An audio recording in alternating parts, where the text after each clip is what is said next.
যদি কেউ খোঁজ না পেয়ে থাকেন ঢাকা বার্ন ইনস্টিটিউটে যোগাযোগ করেন, এরা এখন পর্যন্ত ওখানেই আছে। যার নাম হচ্ছে সাবিয়া জাহান, ওর আইডি কার্ড পাওয়া গেছে কিন্তু ওর গার্ডিয়ানের এখন পর্যন্ত খোঁজ পাওয়া যায়নি। ও ঢাকা জাতীয় বার্ন ইনস্টিটিউটে আছে।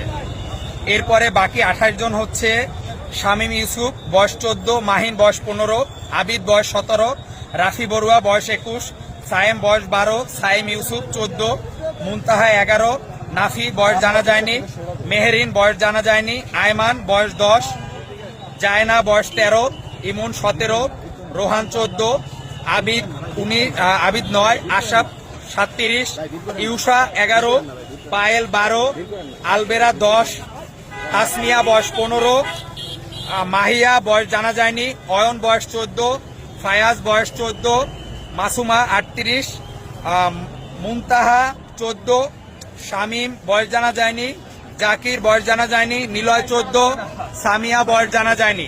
এদের এখন পর্যন্ত গার্ডিয়ানের খোঁজ পাওয়া যায়নি। এরা সবাই ঢাকা জাতীয় বার্ন ইনস্টিটিউটে ভর্তি আছে। আপনাদের যদি পরিচিত কেউ হয়ে থাকে বা এদের মধ্যে যদি কেউ খোঁজ না পেয়ে থাকেন ঢাকা বার্ন ইনস্টিটিউটে যোগাযোগ করেন, এরা এখন পর্যন্ত ওখানেই আছে।